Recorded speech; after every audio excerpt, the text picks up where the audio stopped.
Hello, everyone. So, we have reached the end of a very lively and engaging last 24 hours.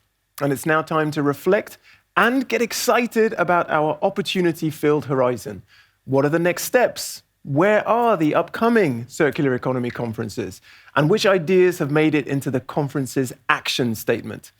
Joining me to talk about all of that live in the studio are the co-host of the WCEF+Climate Conference, Minister Stientje van Veldhoven, thank you, and my colleague and audience liaison Eefke van der Waal, sitting among the plants beautifully again, thank you very much. And joining us virtually are the co-hosts of the WCEF+Climate Conference, Mr. Sitra President Jyrki Katainen. Thank you again, Mr. Katainen, for joining us. And very excited about this one, Parliamentary Secretary to the Minister of Environment and Climate Change in Canada, the next hosts, Mr. Chris Bittle. Oh, hi. Oh, I gave him such a huge intro and he's not quite there yet. He's nearly there. He's nearly there.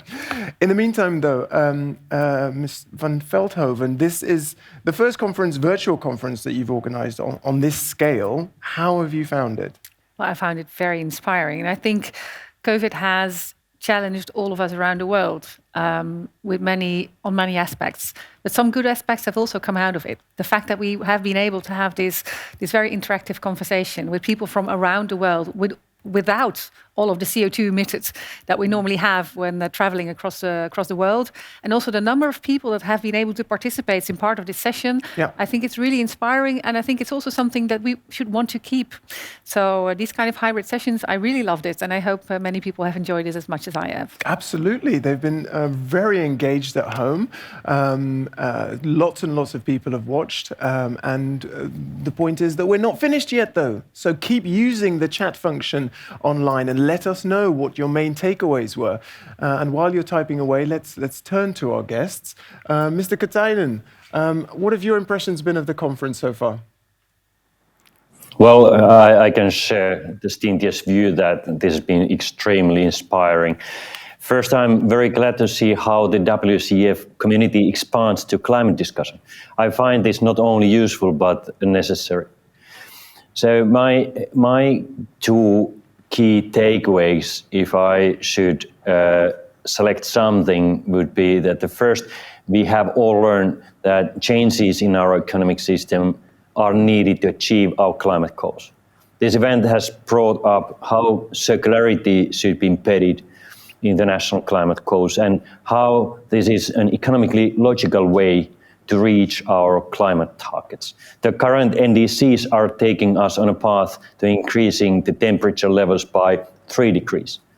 And circular economy helps us to reach the 1.3 degree target. 1.5. So this is the second, if I just quickly could add one point, is that we have to make sure that everyone has to be on board. So the transition must be inclusive. Otherwise, it's difficult to promote any changes.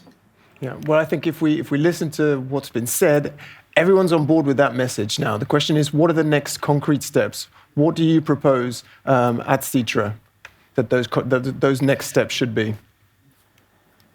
Well, it goes without saying that we have to continue on a path we are on, working together and share knowledge. By including circular economy's potential to address climate change, we can raise our ambition level.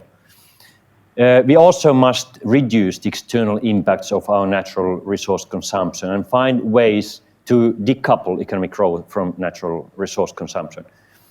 Also, digital solutions and measuring circularity are important, as has also been stated during this event. Digitalization can support us in tackling these challenges, but only if used properly. For instance, electrification of our society increases material requirements, and data consumption requires energy, so we need to know that we are using these tools smartly. Now, very clear. Thank you very much. Parliamentary Secretary Bittle hasn't been able to join us yet, but he will do very soon. In the meantime, Eefke, what about the audience? What has the audience been saying that their takeaways are? Well, the audience has been very, very involved for so the last 24 hours. I haven't got any responses on my screen for now, so maybe I can tell you my takeaways, and Yes, please we can do. come back to that later. Because I think, in Canada, we're globally nowhere near reaching the Paris Agreement, but I think for the last 24 hours, we have seen that we do have a choice if we work together, use this creativity from different sectors, different, the smaller stakeholders, the bigger stakeholders, the individual level. And if we use this potential, that we actually can do so much to overcome the current climate crisis that we are in. So it actually made me really hopeful to see examples like this leading the way if we choose to be brave enough to lead by our own example. So. Yeah. I think you're spot on. I mean, if all the solutions and ideas and commitments that we've heard here were actually put into place tomorrow, we'd be fine. Well, yes, we would.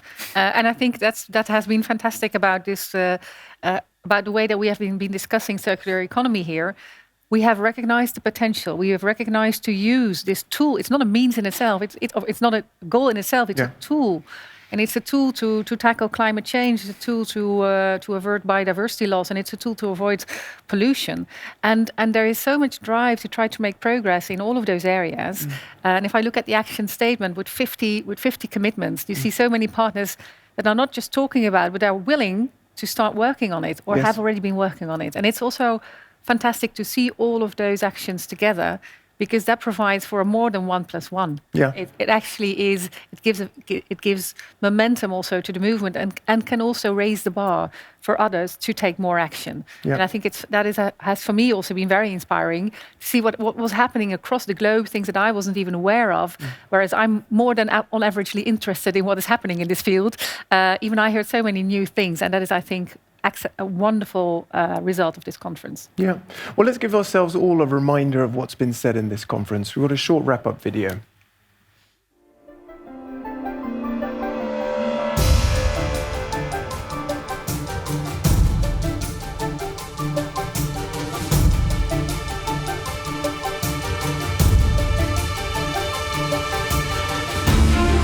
This is WCEF+Climate, the World Circular Economy Forum. We need to design for a better future right from the start. And I think if we do this together, we can actually make the decade of action happen. Circularity starts with our own households. If you still insist on doing it the non-circular way, you need to explain to your consumers why. We have a goal to generate 180,000 new green jobs in the booming recycle industry. When you think about sustainable development, the notion of a circular economy is integral to it. To avoid pollution, but also to avoid impacting the lives and livelihoods of people that had nothing to do with all of this. But we're doing this, of course, for future generations. It's about young people forming alliance, coming together to ensure that the future that we live in tomorrow is a climate just future.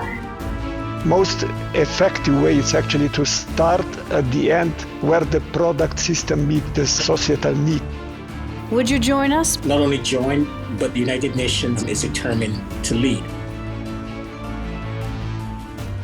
How do we bring these pieces together? It starts with a couple of first steps, and then it's still a long walk. There's actually only one concept you need to remember, and that is we need to learn to live within planetary boundaries.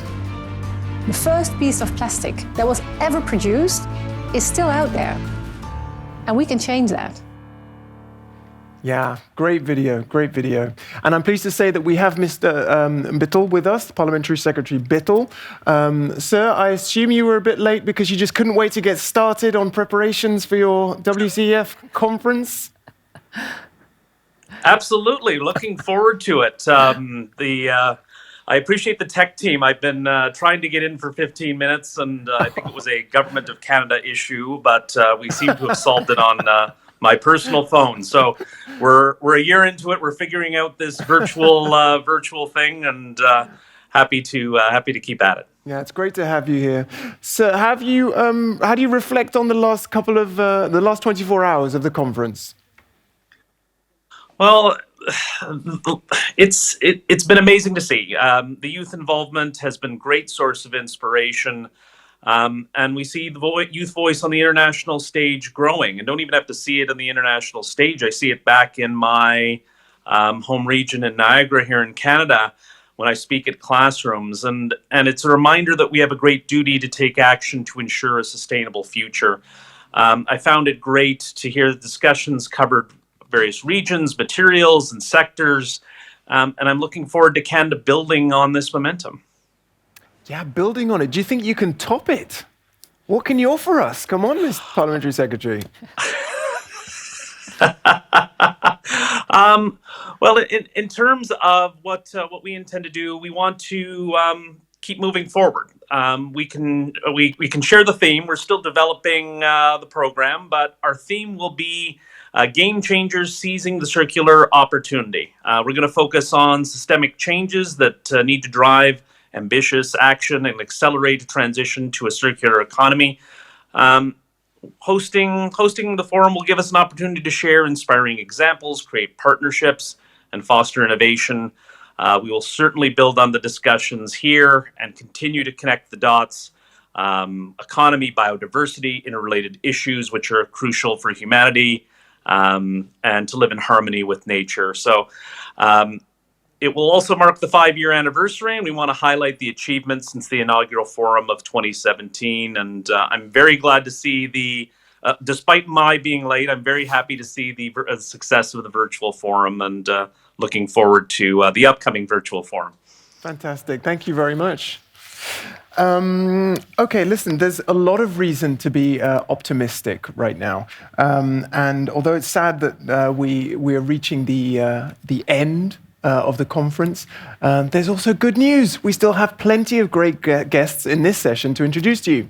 Joining us virtually from all over the world to discuss how the outcomes, ideas, and commitments of this conference can be embedded into future conferences, as well as the ongoing process of implementing a circular economy, we have with us the Swedish Minister for the Environment and the host of Stockholm Plus 50, Per Bolund.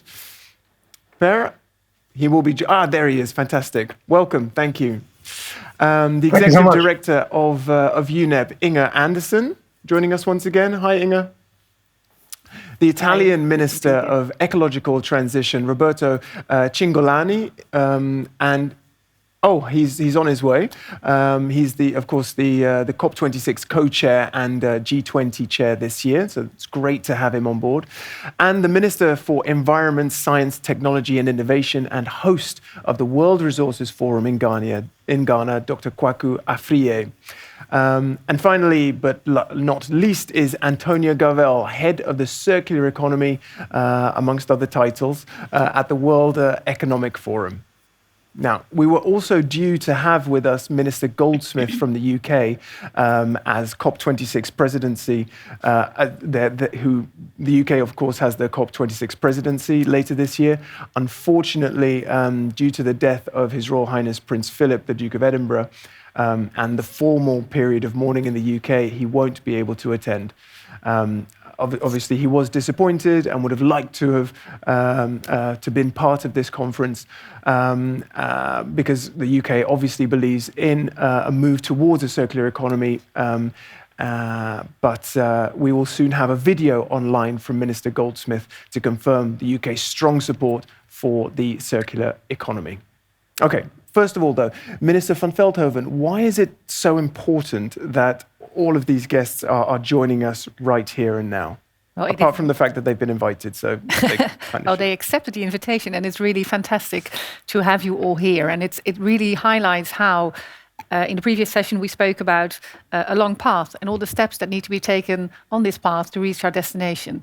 And so many steps are coming up. If you think about, you mentioned a couple, of course, the World Resources Forum in October, Canada, WCEF 2021 in September, Stockholm Plus 50 in February 22, the Italy session this summer, and then, of course, the COP. And we all fully understand and our hearts are with the people in the UK. And we look forward to collaborating with the UK also in the run-up to the COP. And let's hope that we have a beautiful side session on circular economy there and their link to climate. And I think all of these steps are crucial in taking us one step further down the road. So we will all top up the next conference and we will all do better than the next because we will bring things forward. Yep, absolutely. And one thing that you mentioned earlier, a product of this conference is, of course, the action statement. I'd imagine that that's also a very useful document for Parliamentary Secretary Bittel. What is the action statement, though? Well, I think it's basically tracks where we are right now in terms of international commitments. And it's the first compilation of high-level commitments on circular economy and climate. And I think that makes it so valuable as a tracking, guiding document for all of us.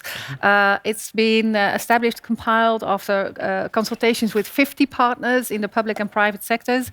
And it's really about understanding also the link between circular economy, climate, and the SDGs, because it all comes together. And so I'm very, very proud that we have this list of commitments. Can you pick out a couple of standout actions? Oh, well, there are so many. Yeah, that's why I shouldn't mention the Dutch ones.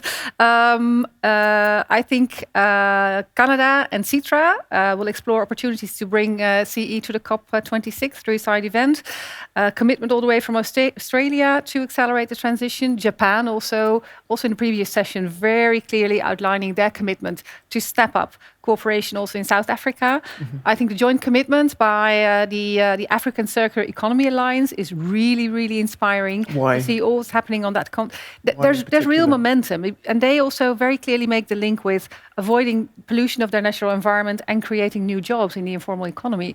And we have so much to gain there. So I think that really, let's say, shows the scope of where circular economy can help finding solutions for big problems that we are faced with today.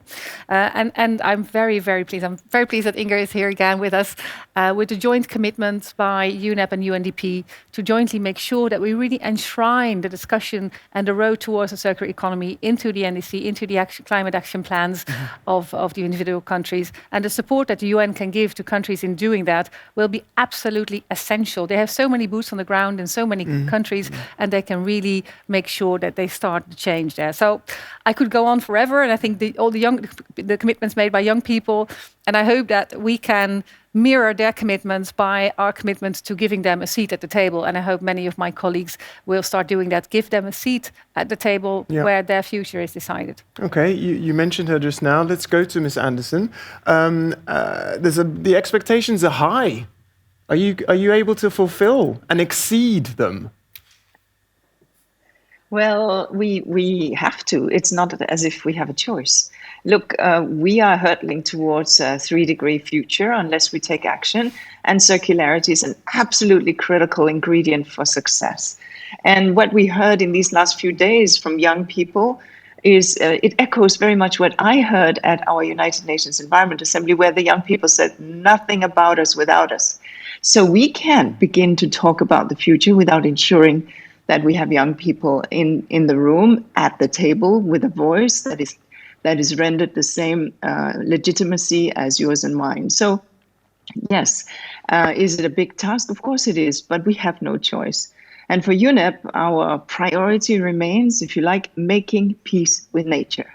Understanding, and that is clearly what the Secretary General in his State of the Planet speech in December emphasized.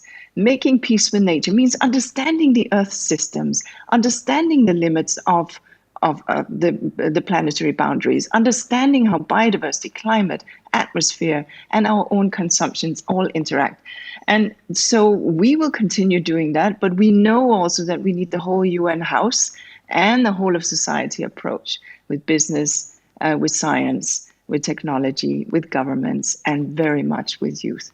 So I'm optimistic, but also realistic that it's a big effort. And finally, if I may, we are pushing in now trillions of dollars into the economy. Surely, this money, we know it wasn't lying in the treasuries. We are borrowing this money. So surely we're not going to leave the next generation with a broken planet and an insurmountable debt. We have no choice but to make that gear shift and make it now. Okay, Inge, where would you put the first 100 million of that pot of money? Which project would you put that into? Well, I would obviously put it in the developing world. I think that when we're seeing alliances such as what we've seen in Latin America or in Africa, this is a very, very good place to start, where governments are stepping in and stepping up and setting the guardrails for what is doable, and where the communities are mobilized. This is where we need to put our collective shoulder and solidarity to the wheel, because wealthier countries can make those shifts. Poorer countries will need solidarity and cooperation, as well as obviously the national leadership. And I think that that's very much where I would want to see that our collective effort is an emphasis. And then different countries will have different places where there are the biggest gains. So it depends very much whether it's e-waste, which we know in Nigeria and Ghana is a priority, or whether it's plastics, where we have more than 30 countries in Africa that have instituted partial or complete bans on plastic bags, etc. So you're already seeing some actions, but more is needed to bring circularity also into the building sector, etc. Yeah, I do wonder though, why are those nations able to completely ban plastic bags, and over here, where we need to be doing even more, we don't do the same thing? Well, at least here in the Netherlands, we have banned free plastic bags. Yeah. And so I think it also depends a little bit on the culture, what you need, because apparently the Dutch, when they have to pay 5 cents for a plastic bag, they take their own. So I think it's inherent to our culture that was sufficient to reduce. I think we have a reduction of about 75 to 80% use in plastic bags overall. So it's been very, very effective to have that. If I may, Inger, I very much loved how you highlighted the fact that we need to make peace with nature, and if we don't spend our money wisely, we'll be making more war if we don't build back better. So thank you very much for bringing that also to the table today. Okay. I'm pleased to say Minister Cingolani from Italy has been able to join us. This year is, of course, an exciting year for Italy due to their vice presidency at COP26. Minister Cingolani, let's look forward 1 year from now. What will Italy have pushed for, and what will they have achieved in terms of the circular economy 1 year from now? Yeah, I think in 1 year from now, we should be a much more aware country, and I hope we can also work in transmitting such a sense of awareness abroad. I think we need to disseminate a few key messages.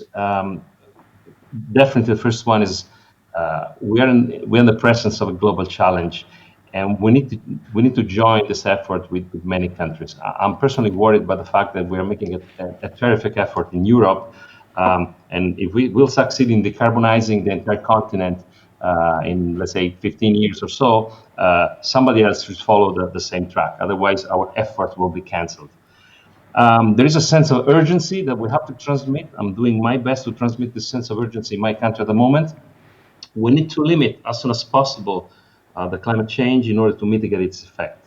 This is not clear to most people. I mean, maybe it's clear to technical people, to politicians, but the message is not so percolated into the society. We must be aware that even if we will be successful, we will not recover the environmental equilibrium that we had 1 century ago. At least we will not recover in a short time. So whatever we do, we have to do it very soon. The sooner, the better. This sense of urgency, I think, should be still metabolized by our societies. Explaining the situation to people is extremely important, especially at school level. I'm thinking to the young people. I mean, in the school, this is not perceived properly. It should be one of the most important topics to be studied, to be explained to the students. And we need a correct and quantitative information, far from ideology. That's very important. Yeah. Most of the information is transmitted in a very ideological way, and I personally dislike this approach. We need more numbers, we need more science, more honesty. That's definitely something that's come out of there's been a lot of the takeaways have been the need for focus on education, the need for metrics, the need for science to become part of this conversation, and we know we need to focus on the next generation. But with respect to politicians, let's say Italy has the presidency of the G20 the next G20 conference. Let's say that Minister Cingolani, you are given a piece of paper 2 minutes before the opening meeting, and someone says, "Minister, please write the priority list. What are our first few action points? How high up the list does the circular economy come?" That's good. It's a lot of time according to our standards. Well, I think we need to pursue sustainability, and we have to consider sustainability as a necessary compromise between urgent environmental actions and equally important social and economical needs.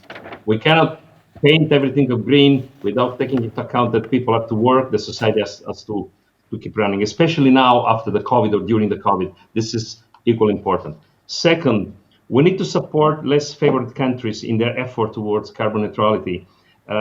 This is a global, not a local problem. And who has more has to give more, I think, because we cannot afford any solution that is not global.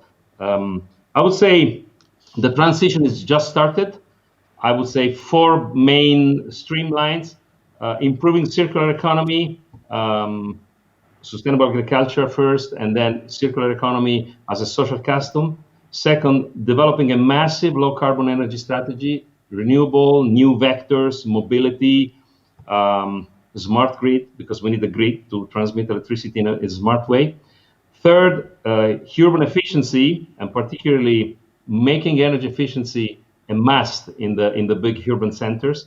4, prevention and protection of the ecosystem, land, sea, water, which is a must for the future. We will be happy to share our vision with anybody interested in accelerating the transition. I think there'll be lots of people interested in hearing more about that vision, Minister. Thank you very much for sharing it.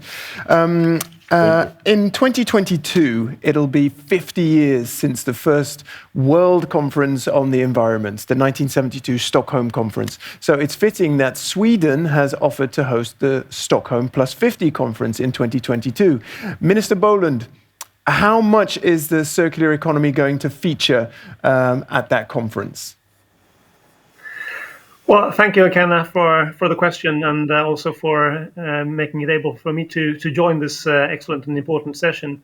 And as you said, it's 50 years, and sometimes that seems like a very short while. We've done some excellent progress in some areas, but we know, of course, that we have short time left, and we have so much more to do. So it's important to use every opportunity to make a difference. And in June next year, 2022, the 1st to 3rd of June, we will host an international conference, both commemorating the first global environmental conference ever taking place in Stockholm, and also, of course, using the momentum to really make a change also going forward.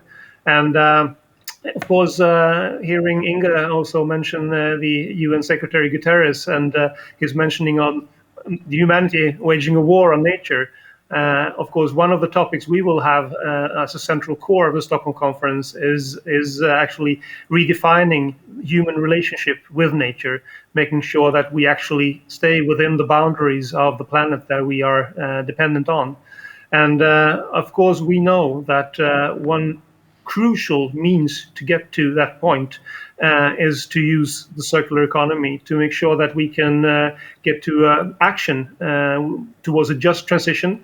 And in that, we know that the circular economy is really key. But we also need to take action in other areas, such as using much more nature-based solutions towards both climate and environment, but also working much more intensely on sustainable consumption and production, which unfortunately is an area where not enough action has been seen so far.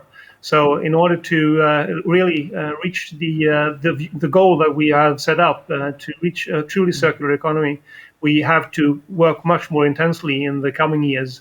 And our hope, of course, is that Stockholm Plus 50 will be a stepping stone, making it possible to take quite large steps forward. Yeah. And you mentioned action there. Obviously, everyone's waiting. I think the Eefkes of this world and her generation don't just want pretty words, they want to see action. And in the Swedish contribution to the action statement, you promise to implement circular economy more into your national strategy, national climate plan. Can you give us some concrete examples of how you're going to do that? Well, absolutely. Of course, Sweden is a high-income country, and also from that point of view, we have a high consumption. But that also gives us a very strong responsibility, both towards coming generations, but also towards the rest of the world. So we have to make sure that we can really make a contribution and set an example, showing Does that it mean is possible. when you say make a contribution, do you mean financially, because Sweden is a wealthy country, making more finance available to some of the developing nations that Mr. Anderson, for instance, was saying we need to help? Well, absolutely. That is one way. And I believe that Sweden is one of the top contributors per capita to the United Nations global funds for climate and environment. And we also has set a 1% income target, that 1% of our national income goes to the foreign aid. So, of course, that is one area where we are leading the way, but we also need to do even more. But I believe we have to set an example also from the activities that we do within our country. And our focus areas are mainly on transportation, where we are now at the top of the European Union countries when it comes to introduction of electric vehicles and plug-in hybrids, but also using sustainable biofuels from the Swedish forestry and agriculture sector in order to decrease use of fossil fuels. But another sector that is crucial is also the industry sector. We know that, for example, steel production and cement and concrete contribute greatly to climate change, not least. And now we have 2 different projects in Sweden on actually producing steel without using coal, using hydrogen instead. Fantastic. Which uses carbon-free steel. That if we could use that all around the world, that would decrease our emissions by 8% overnight. So using new transformational industrial technologies can really be a very, very good way to show an example. These are very exciting ideas. Thank you very much. Carbon-free steel, lots of electric I know, it's really amazing. The change that we can make in those hard-to-abate sectors are huge changes. So I'm also very interested to hear what Antonia Gawel has to say about this later on. But we can take huge steps, and we can already do it. The technology is actually already there. Well, we'll hear from them in a minute. First of all, to Mr. Katainen, are you has the action statement met your expectations? Very much. Oh, they have even exceeded it. So I just would like to comment one phrase what Minister Bolund just mentioned. He said that in Stockholm they want to redefine human relationship with the nature. And that is very important. And especially if we connected the circular economy to address biodiversity loss, then it would be a next step in our journey. Because I believe that we have to set a target, no less, no more than to put market economy to produce more nature. This may sound a little bit weird, but we have seen this happening in climate policy, where financial industry is excluding coal-based assets from the investment universe. So the same thing should and could happen with the biodiversity issues. So this is a next step in our discussions. Mm-hmm. And in terms of this roadmap towards this beautiful, perfectly circular economy that we want to create, how do you keep pushing the envelope? Like, there are going to be more WCEF conferences coming up. What are the outcomes of this conference that you're going to take forward, and how are you going to improve on them? Well, this action statement is a good basis for further discussions. We are confident that WCEF events can also be a platform for following how the commitments of the organizations are actually implemented. Through the WCEF platform, we are also able to reach out to the ever-extending audience and organizations to broaden the commitment to a just and sustainable circular future. And as I said before, we could widen the scope from climate to biodiversity issues, which actually is more or less the same thing, depending which dimension you are looking at. So, Parliamentary Secretary Bittel, is it going to be WCEF plus climate plus biodiversity in September? Absolutely, we're excited, and that's going to have to be a big part of it. Canada, it's part of our brand almost. Even though I come from a very urban part of the country, when people think of Canada, they think of the open spaces and beautiful mountains and incredible nature and biodiversity. But clearly, that's under threat here, as it is everywhere else. And so, it is going to have to be part of that. And looking forward to that discussion. Okay. Let's move towards a different continent for a minute.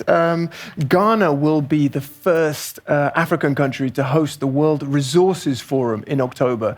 And Dr. Kwaku Afriye, Minister for the Environment, Science, Technology and Innovation, clearly a very busy man with all of those sectors, is with us. Dr. Afriye, thank you for joining us. You recently started serving as Minister for the Environment, Science, Technology and Innovation. So how high on the agenda will the circular economy be in your administration? We can't hear you for perhaps you're on mute?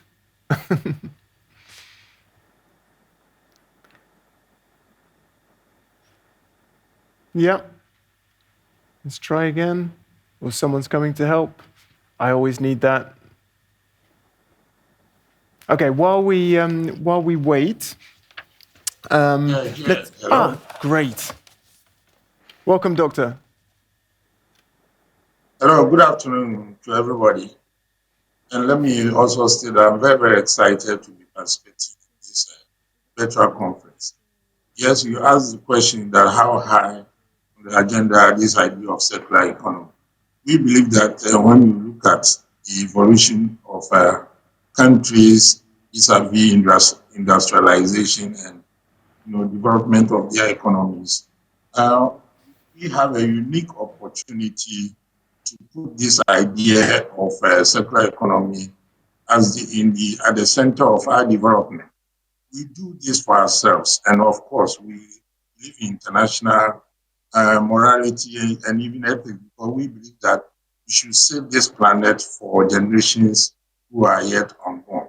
In that wise, this ministry is trying to sort of have a mesh between technology, sciences, and whatnot, and generate the data that will support the idea that circular economy is the way to go.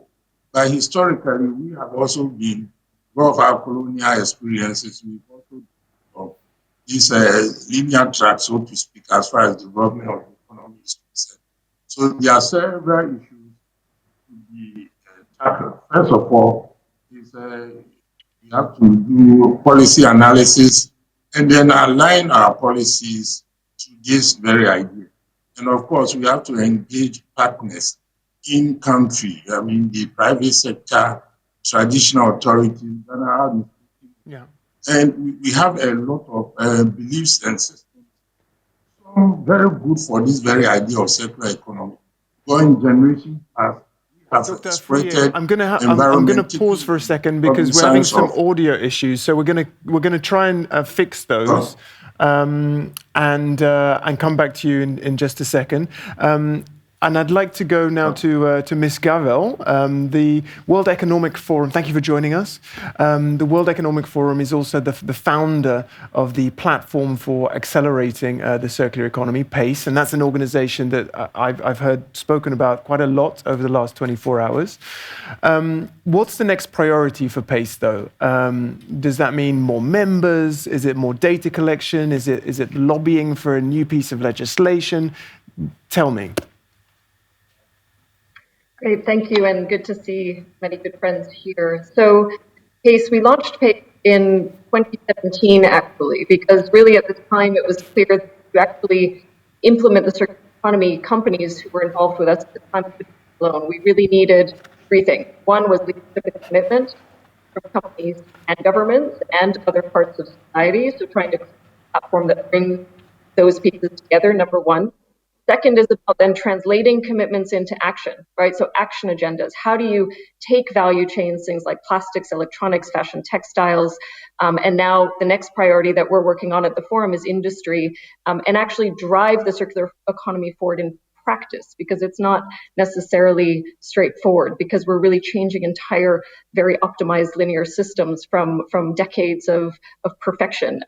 So we need to drive that action. And then the third really is around, for us, accelerating innovation, technology. We have incredible technology solutions that are emerging from the fourth industrial revolution, as we call it at the forum, which is just giving us completely new ways of generating value and creating and delivering Can you share one business that you're models, which we particularly just excited about? One that you wake up and you think, oh, wow, that's the one I want to work on today. So I think A for us is really about this industry's transition, right? So we talked about plastics, electronics, fast-moving consumer goods, but industry represents about a third of global CO2 emissions. In particular, hard-to-abate industries, cement, chemicals, steel, aluminum. We heard reference to some of those earlier. How can we really start to engage those sectors to, one, drive and take net zero decarbonization commitments, but also we know that circular economy is a key lever of achieving that. So we need to really find these horizontal, vertical, networked partnerships across and within these sectors to implement net zero through the circular economy. As the minister said, it's a tool, which is both done through these partnerships, innovative partnerships, new business solutions that again stretch beyond the boundaries of these sectors, but also leveraging innovation. And what we need is this partnership with all of you and policymakers to then scale a lot of these solutions globally. We need to be able to kind of scale rapidly to drive the impact in the time frame that we have, which is quite short. So industry, net zero decarbonization, we launched that initiative here about an hour ago in collaboration with the Netherlands and Japan. And we're really looking forward to kind of pushing this through COP and beyond, because we do think it's a critical part of the puzzle. Clear. Stientje, Ms. Kaval stressed there the importance for urgency. We need to accelerate the process. How do we scale up quickly? Well, I think we scale up, first of all, by recognizing that indeed we are dependent on the planet. The planet is not depending on us. So it really is up to us to make sure that we stay within those planetary boundaries. And then also, I think, on the one hand, to recognize, as Minister Cingolani absolutely clearly pointed out, social and economic development. Those are very clear contextual situations that we need to take account of, but it should lead to a discussion on how, not a discussion on if. And then we need to partner, we need to collaborate, we need to bring knowledge and expertise together and try to find pathways and collaborate also in spreading the messages and continuing to speed up. Aligning policies was mentioned. I think that's really crucial, working together also in fora like these. And of course, I hope that listing the commitments will also enable, talking as a politician, all politicians around the world to say, listen, other countries are doing it too. So this really is the direction that the world is going. We should be catching up. We should be changing our policies. We should be changing our incentives, because we need to change the incentives to change the system. And I think the hard-to-abate sectors are going to be crucial. If you look at cement, if you start circulating cement, you reduce by 70% the CO2 emissions emitted in the cement sector. And the building sector, the construction sector is huge. So we need to start working also with the low-hanging fruit or the big emitters. And what about, see how we can change that. You've stressed also over the last day the importance of not leaving anyone behind. We've talked about small island states. In a corporate context, we talked about laggards, companies. What sorts of incentives can government put in place in order to make sure that we do this together? Well, I think we heard some very inspiring examples of scalable, modular ideas, how to bring the circular economy, how to bring a different model to villages, cities around the world, where people are enabled to clean up their own environment, make a profit, have a job, all while working on a circular economy and a better use of resource. And I think we can learn from the African continent too, because it has been around for always. And repairing and reusing and trying to see how you can keep materials in the value chain, we actually have a lot of experience. So I think we need to learn from each other and ensure that these are very practical tools that people can use in their daily lives, because we need to take everybody. We cannot leave anybody behind. Yeah. Okay. Our guests have inspired us with their plans for the future, their commitments to the action statement, and their concrete ambitions, goals to help accelerate the transition to a just circular economy. Let's look forward now to the upcoming WCEF in Canada. Mr. Bittel, you've told us a little bit about what we can expect. Having heard the contributions of your colleagues here, is there an idea there that particularly excites you when it comes to implementing the circular economy?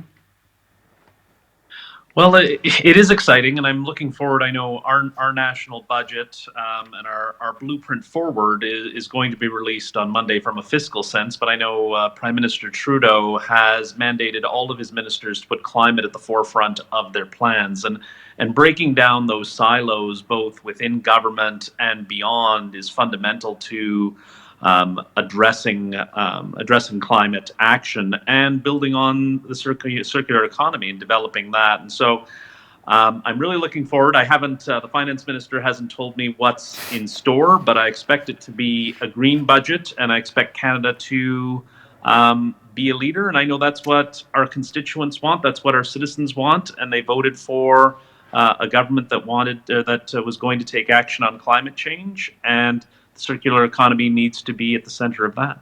What's the minimum it would take to make it a green budget for you then?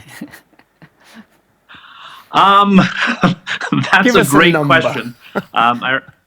A number. I don't know the number. I remember a news story as we were heading into our last election that said the $70 billion climate plan that no one's heard about when we went into the last election, because locally so much of, and not to get too much into Canadian politics, so much is absorbed by singular issues like a price on pollution, or is climate change real or is it not? And hopefully we've moved past that within North America, but we are fundamentally committed in terms of significant investments in industry, in green infrastructure, and we're very proud of our record over the past 5 years. And if we're going to build back better, as I know other speakers have mentioned, and that's been a mantra of Prime Minister Trudeau and our government, there's going to have to be significant investment. And I don't want to put a number on it, but it's going to need to be significant, and we're going to need to build on the substantial investments that we've made so far. Okay, thank you. Dr. Afriyie, you're back with us. You've got some earbuds, I see, so hopefully the sound is better. Minister, tell us, what are the obstacles that you face when it comes to having a super progressive green agenda, circular agenda in Ghana? I think hopefully it's just a mute. If you can unmute now, then I think we should be all good.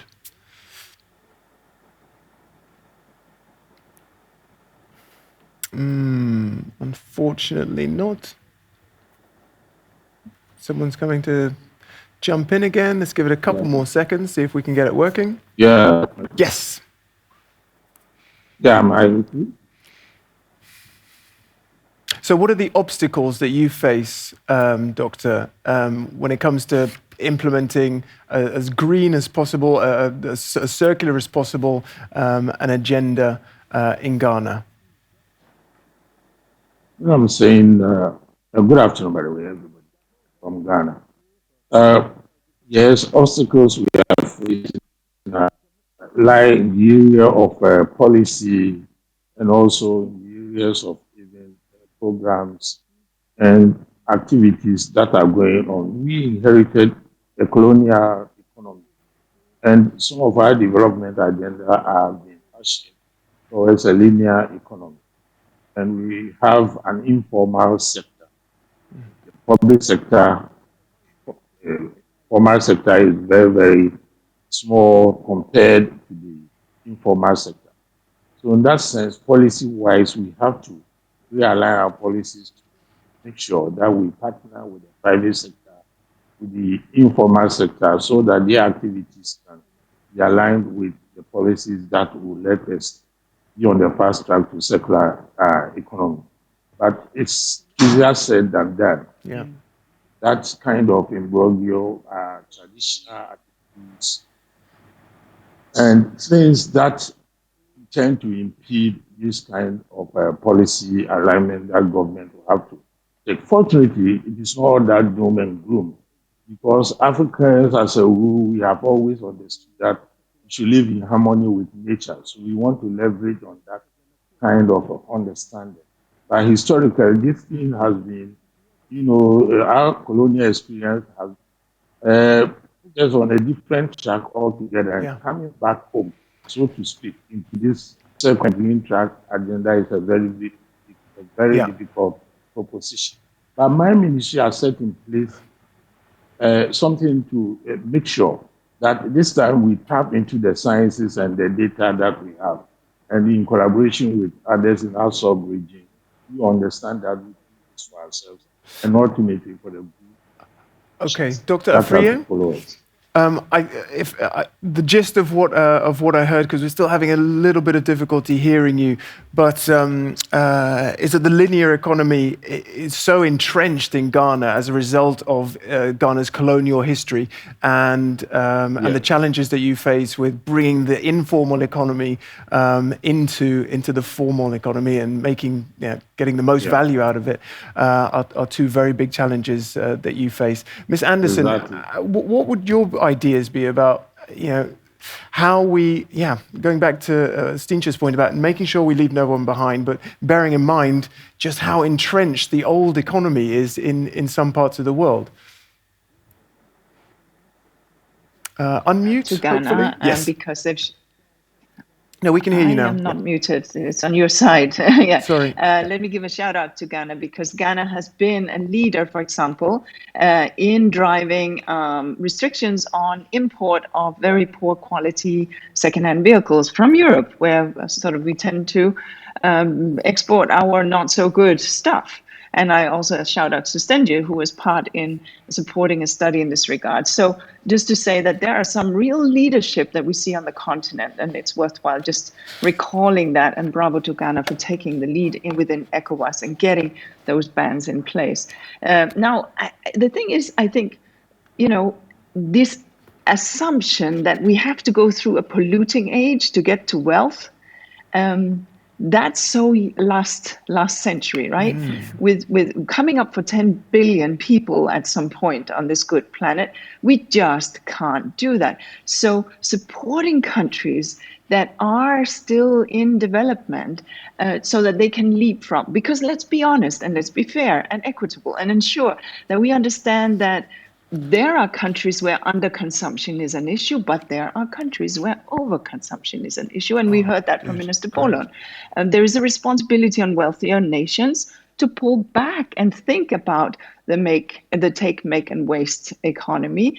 But we also need to understand that there's still 800 million people going to bed hungry, and we have over 1 billion people living in extreme poverty. So we do need to have the economic wheels turning, but we need to have them turn differently. And the opportunities are massive because the jobs, the income, the growth that we have, and the fact that we don't have to clean up afterwards, so saving that, and the fact that we will not be polluting and causing disease and health costs, all of this, when we put it together, it's an obvious thing. But it takes government leadership. And there it takes people putting the right people in government. And I say that to ministers because people have to vote and engage. And it's not a left or right issue. We see that it is an environmental and a futures issue.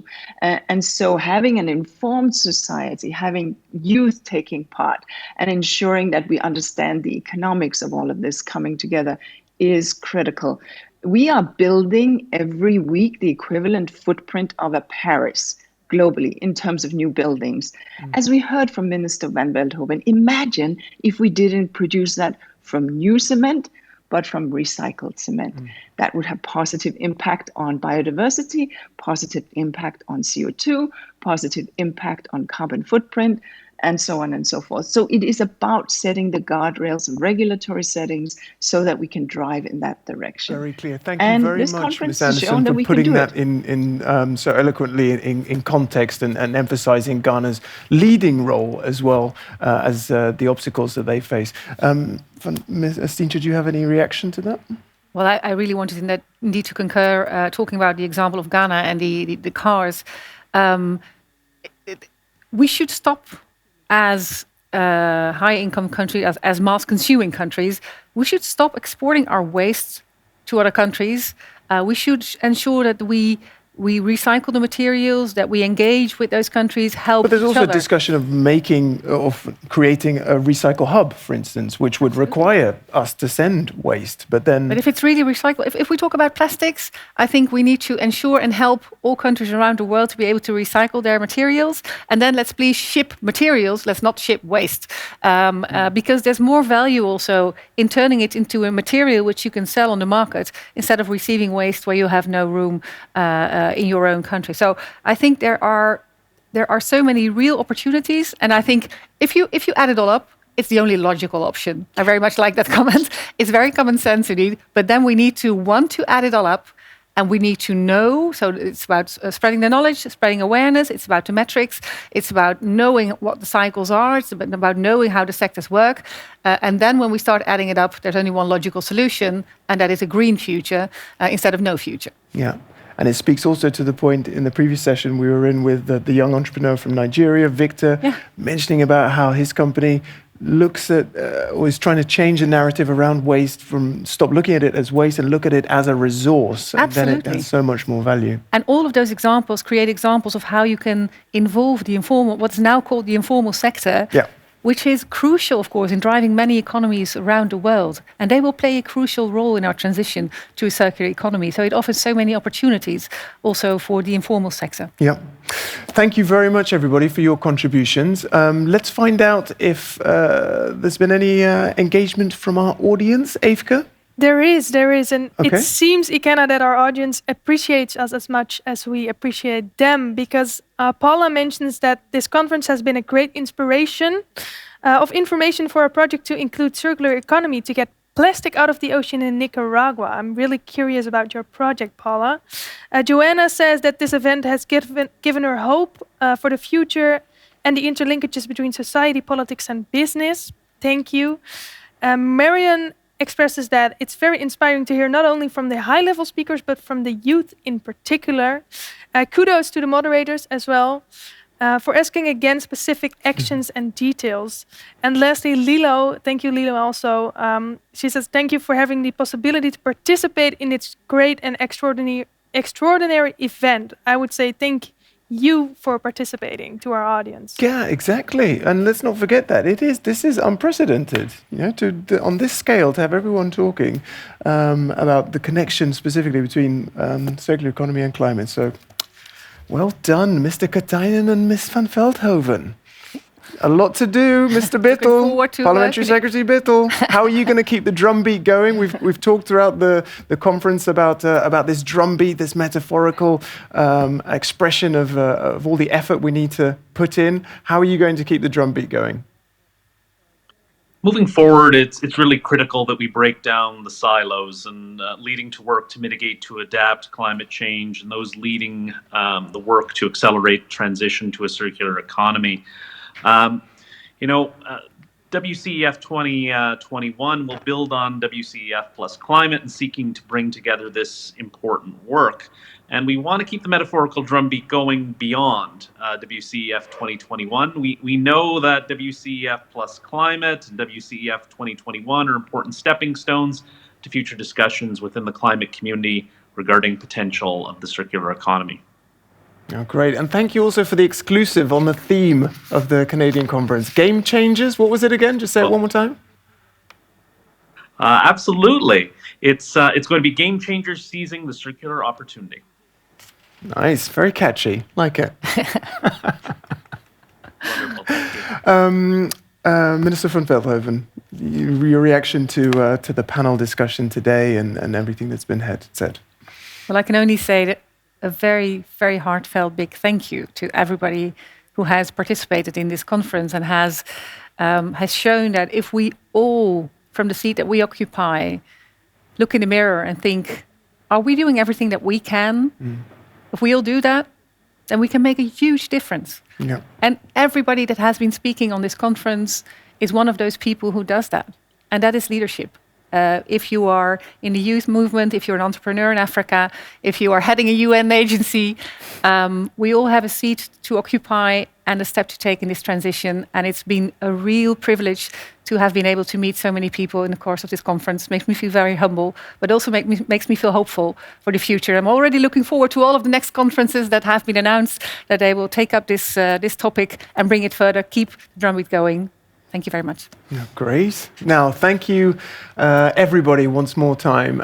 It's time now to virtually pass the baton on to Canada, who will be hosting the next WCEF conference in September, where we hope to see all of you again. My name is Ikenna Zwike, and it's been my pleasure being your host. Stay with us as we keep the drumbeat going from here in the studio to the Canadian mountains, folks. This is WCEF+Climate, passing on the baton.